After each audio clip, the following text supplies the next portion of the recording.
Welcome to StreetNet International's podcast.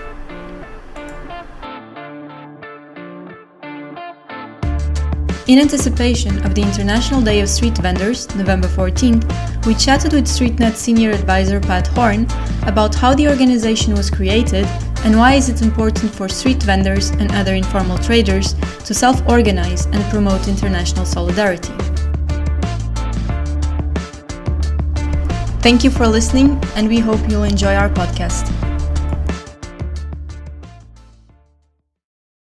StreetNet International was officially launched on November 14, 2002. The story of how the organization was founded and what it has accomplished since then is a testament to what informal economy workers can achieve when they are organized and speaking with a united voice. The organization that would revolutionize organizing of informal economy workers was the Self-Employed Women's Association, or SEWA, created in India in 1972. It started to organize women workers in the informal economy, starting with home-based workers, and it was established as a trade union, a unique innovation that contradicted traditional thinking that workers could only be recognized as such if there was a formal employer. Initially, SEWA was barred from registering as a trade union in India, but they argued that a union was not necessarily against an employer, but was for the unity of workers. As such, it was finally registered as a trade union in April 1972. Pat Horn, founding international coordinator of StreetNet, was inspired by SEWA's example. SEWA started to organize to have an international strategy for home-based workers, and that led to struggling for the Home-Based Workers Convention 177, which was passed in 1996 at the International Labour Conference. I had actually been to see SEWA in 1993 because, being a trade unionist in South Africa, I had also become conscious about the informal economy and went to SEWA in 1993, spent 2 weeks with their organizing department to see how they did it. And then we started a union here in South Africa called SEWU. And because we had this union, SEWA invited us to be part of the struggle for the Home Workers Convention. Pat took notice of SEWA's unique approach. Although SEWA's international strategy was initially focused on home-based workers, they had also started to think about international strategies for other sectors of the informal economy. An international meeting was organized in Bellagio, Italy in 1995, with representatives from 11 countries who were organizing street vendors, including SEWU from South Africa.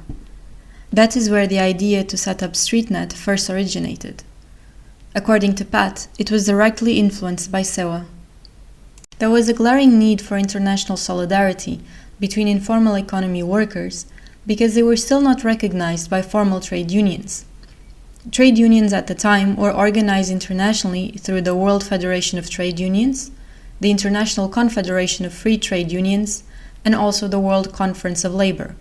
These two merged later on to form the International Trade Union Confederation, ITUC, which exists today.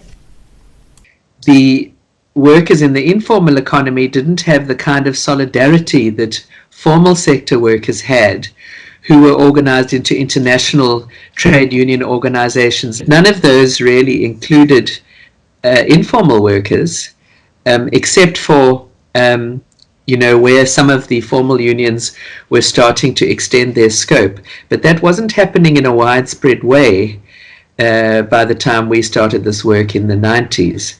However, there were some forward thinkers in the trade unions as well.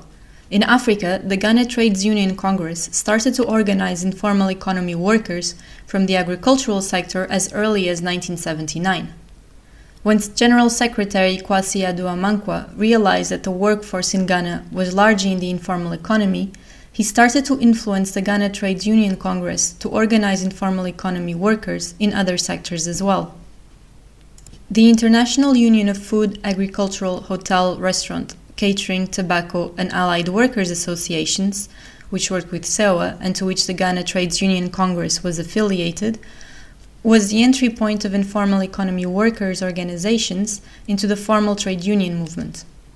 StreetNet emerged from all of these intersections of formal and informal trade union movements, and largely because there were people willing to think about labor rights in a new way. SEVA was an organization whose founder had a great vision, about international work and solidarity. I met up with them, and I was a trade unionist, so I also had a strong belief in international solidarity. So we had a joint commitment to setting up an international space so that workers working in different sectors of the informal economy could have international solidarity with each other. So basically, the vision came from many different people who had an interest in the workers in the informal economy. Certainly, the women leadership of SEWA was extremely important in that. But the interaction with people like Kwesi Adu-Amankwa from Ghana as well. It is clear the creation of StreetNet was a collaborative effort from different people, many of whom had experience in the formal trade union movement. At that early meeting in Bellagio in 1995, participants from 11 countries identified the main issues affecting street vendors and other informal traders: harassment, eviction from selling spaces, lack of recognition by authorities. There were also secondary issues, such as lack of access to credit, but the primary issues were related to a lack of work security. Inspired by SEWA, it was decided StreetNet would also have a bottom-way structure focused on worker control. Having agreed to start StreetNet, we realized that we needed to look at new kinds of structures. So, of course, SEWA was a really good example for any of us. We also realized that we shouldn't just, try to extend a formal trade union structure, but really start from the needs of workers. And so, in 2000, a 3-year preparatory period began to set up StreetNet as a global alliance. And in those 3 years, we had 3 regional workshops, one in Latin America that was held in Lima in 2001, one in Asia that was held in India, in Patna, in January 2002, and one in Africa that was held in Accra in Ghana later on in 2002. These workshops were focused on debates about whether there was a need for an international federation for street vendors, and, if yes, then what was it supposed to do? The discussions were guided by 4 main questions. The first one was how to make sure StreetNet could maintain women's leadership, considering that vending is a predominantly female informal economy sector, and that traditional trade unions are plagued by male domination. The second was what should be the relation between the organization and political parties to make sure it could not be bought off. The third was how the organization could be financially self-sustainable, avoiding the model of NGOs that often do the bidding for funders. And finally, what should be the relationship of the organization with NGOs, considering such organizations are usually service providers and not representative of members. The issue of women's leadership was a decisive one, and it was built into the very organization of the workshops themselves. We made absolutely sure that those meetings were not male-dominated. So when we sent out the invitations, pretty much what StreetNet still does, we would say you can send 2 people, at least one of whom has to be a woman. Or if we could only have one, in some cases we would say, please send a woman representative from your organization. We actually specified that. On the women's leadership issue, in all 3 of those regional meetings, they said we should have a 50% quota. So that's what we have in StreetNet, as you've seen. There are many ways of practicing the 50% quota. Some ways are very much more token, others are much more thorough. And so we have this more thorough approach in StreetNet. If you look at all the instruments that we have, the one is the Constitution, the one is the electoral regulations, how we manage that, etc. Regarding the relation between StreetNet and political parties, it was also a concerning subject. Because we'd noticed that just about everywhere, street vendors were just cannon fodder for politicians. They would, come and make all sorts of promises before elections, get the people's vote, and then, or even sometimes try to control street traders' organizations. Because of these issues, in the end, it was decided StreetNet would not be aligned with any political parties, but affiliates would be free to have their own autonomous policies on this regard. Regarding finances, it was resolved to strive to achieve financial self-sufficiency in order to avoid the organization being donor-driven. Finally, on the issue of NGOs, it was clear these sorts of organizations should not be affiliated to StreetNet. Only membership-based organizations that organize street vendors and informal traders could be affiliated, to ensure it would remain truly representative of workers. In November 2002, StreetNet was officially launched with 3 founding regions: Africa, Asia, and Latin America. Although the goal was for the organization to extend to the rest of the world, as it eventually did, creating it from the global south was a conscious political decision to disrupt northern dominance. Since the 90s, when we were in the ILO together, because for that homework convention, we had to go for 2 years discussion, so 1995 and 1996. And we learned a lot there. We learned an enormous amount there. It wasn't always a pleasant experience because we were not that accepted yet in those days. Organizations such as SEWA and SEU lobbied in the workers' group for the convention, but although the majority was sympathetic, there was still a noticeable hostility from some trade unions, and this lack of recognition was mostly from the north. Like dominance from the north. We would lobby the Francophone African, trade unions, and then we'd get into the discussion, and somebody from France would talk, and the next thing, all the Francophone African countries are following France, instead of what they've agreed to us in the Caucasus. And I mean, we just thought that it was a misunderstanding, but as we spent more time in the ILO, we realized there's a real northern domination. And because the trade union movement, the formal trade union movement, which was based on, the industrial unionism, which came from the global north, we realized that it's like in the DNA of the formal trade union movement to have this northern domination. So we would have certain attempts by unions from the global south to break out of that. But this influence was very hard because it was just like it permeated everything. And we realized that it was because of the way that the trade union started. The trade union started to protect workers' rights, so it had all those values, but those values were steeped in a northern industrial culture. The participants from the global north, including many of the trade unions, could not understand informal economy issues and the demands of informal economy workers from the global south. Furthermore, the male-dominated trade unions of the global north undermined traditional cultures of some places in the global south, such as parts of West Africa, in which a matriarchal culture of market management still existed in the informal economy and resulted in strong women's traditional leadership. In fact, this matriarchal culture was so strong that it had a real impact on StreetNet International's launch in Durban in November 2002. We had agreed in all the 3 regional workshops that we're going to have a 50% quota. So the 50% quota was written into the draft constitution that then had to be adopted by the launching conference. The men said, "We are not ready for a 50% quota.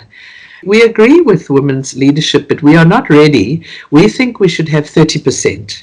So the discussion started, and all, the men started to stand up and support them, and all the arguments that some of us have heard many times over in our lives, were coming out again. And then one of the women from Francophone West Africa got up, and she said, no, she completely agrees that 50% is not appropriate. She thinks that because in West Africa, in the sector of street traders, about 80% are women. So she thinks it'd be much better if we had an 80% quota. Well, you can imagine then. those guys, once a couple of people started to support her, they quickly started to lobby for the 50% because they were so terrified that it would be more than 50%. This anecdote illustrates the cultural differences between the global north and the global south, and why StreetNet really wanted to do things differently.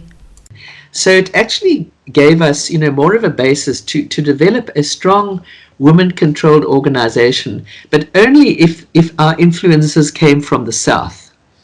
So that is why it was a deliberate political decision that let us start this movement in the opposite way to the way the formal trade union movement started, coming from the North. Let's start this one from the South. We will spread to everywhere in the world. But we don't want the people in the global South to come and find that the people in the North have already set the agenda. We want it to be the other way around, that when the people from the North join us, they will come and find that the people from the South have already set the agenda.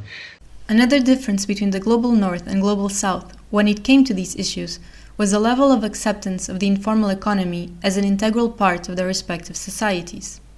While in Europe and North America, the migration issue overtakes many discussions regarding informal economy workers, in the global South, migrants are not usually the majority of the informal economy. However, informal economy workers, migrants and otherwise, do exist in the global North, and some of them are turning to the global South for answers. Emerging trade unions of such workers started to appear in Europe and North America. One notable example Pat highlights is the Excluded workers movement in the United States, which started with the organization of migrants in atypical work and developed cooperation with the main trade union federation in the country, AFL-CIO. Beside these issues, when organizations of informal economy workers started to participate in the international labor conferences of the ILO, one issue that came up was that informal economy workers were largely self-employed, and, as such, they did not belong in the workers' group, but as entrepreneurs with the employers.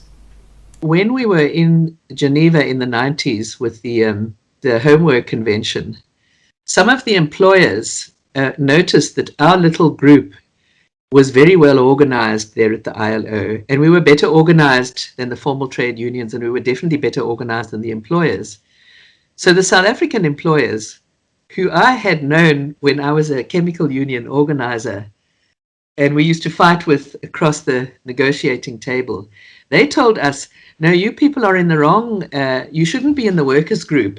You should be with us because your members are actually all entrepreneurs. So, you should be with us on this issue. And they were dead set against the Homework Convention.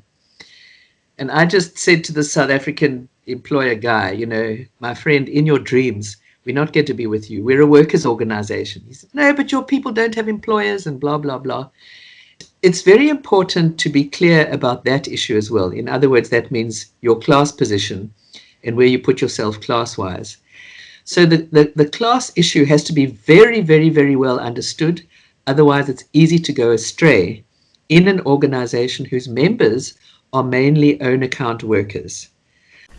Many people who belong to informal economy workers' organizations originated from the trade unions, such as PAT or Ella Butt.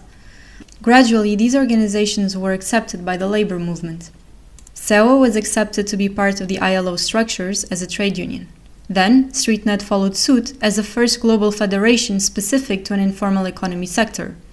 StreetNet was first accredited by the ILO in 2004 to go to international labor conferences, participating in equal footing as international trade unions.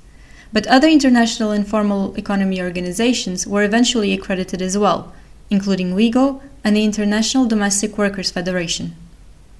In 2003, an international coordinating committee for organizing workers in the informal economy was set up at an international conference on organizing workers in the informal economy in India, consisting of StreetNet, SEWA, Ghana Trades Union Congress, Nigerian Labour Congress, and the Trade Union Confederation of Workers of the Americas.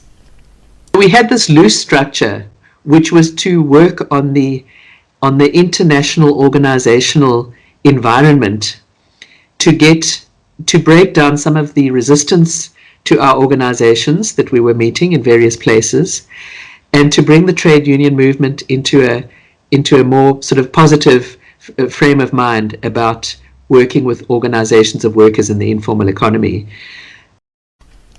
The work was so successful that eventually organizations of workers in the informal economy became more accepted by the international labor movement, started going regularly to international labor conferences, and the steering committee was disbanded. The formal trade union movement today is much more open, accepting, and supportive of informal economy workers. For Pat, that is definitely one of the great achievements of StreetNet so far. Setting up something like StreetNet and getting accepted by the international trade union movement, it was a stimulus to just the organizing in the sector along the lines of, of democratic trade unions, because many of the organizations that existed before were very vulnerable to mafia-type leadership groups. And to get it out of the grip of the mafia-type leadership groups and more democratically organized under worker control, that's, I think, where all of the processes that were involved in the setting up of StreetNet has helped with that kind of organization building, and an organization building that has created organizations that are more able to collaborate with the trade union movement, because the trade union movement used to be terrified of those mafia leaders with good reason. And now that's not the main character of the movement anymore. Not only that, but StreetNet and other sector-specific global alliances have also contributed to unite informal economy workers at the national level in many countries. It certainly did encourage organization in a more united way than what we found on the ground in the 1990s, which is a lot of competing associations who couldn't ever talk with one voice, and therefore they were never taken seriously by the authorities. Although StreetNet does not directly organize street vendors by itself, one of its goals was to persuade associations to merge into national organizations and federations so they could speak with one united voice and have greater influence. StreetNet also contributed to more organizations by demonstrating the importance of street vendors and other informal economy workers to the trade union movement. This led trade unions from countries such as Bangladesh and Nepal to initiate the creation of new informal economy workers' unions in their respective countries. As StreetNet grew, however, an important need became apparent. We realized that organizations exist all over. People are more and more accepting the need for organization in our sector. But now, how to influence the life of the vendors? And we realized that we needed to give people negotiating skills.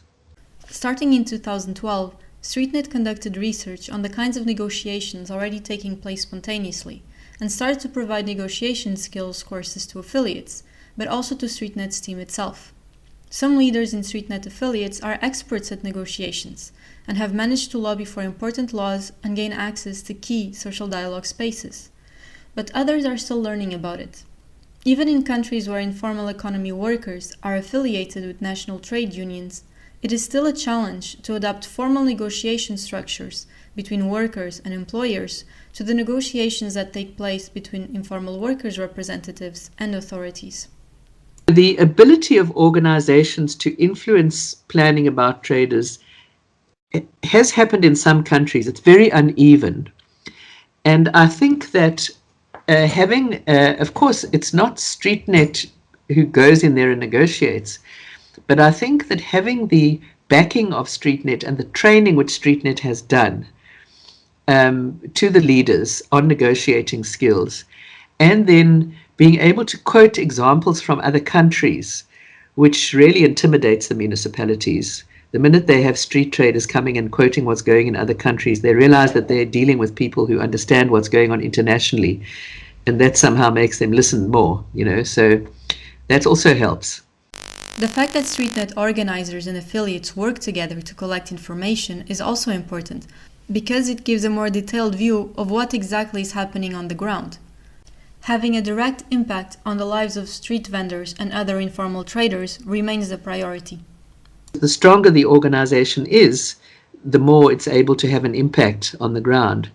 if it grows up and it becomes a very big organization and achieves nothing, it doesn't keep its size and its membership because people leave, and it doesn't remain a big organization.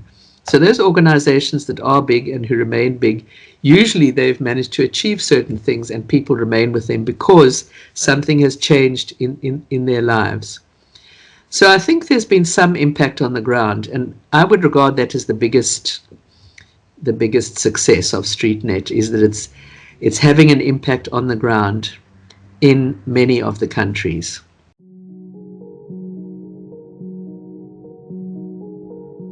The most successful campaign of StreetNet International, implemented from below by affiliate organizations, is the International Day of Street Vendors.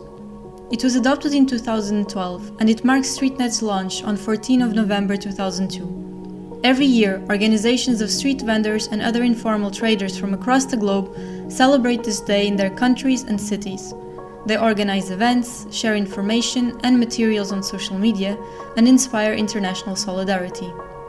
This year will mark StreetNet's 18th birthday, and its existence has never been more important. The COVID-19 pandemic demonstrated the urgent need for recognition of informal economy workers, and StreetNet has been working hard to ensure that no one is left behind. After 18 years, street vendors and other informal traders are today better organized, more united, and have carved up a space for their issues in the global agenda. We will continue to honor StreetNet's legacy and make our motto come true: nothing for us without us.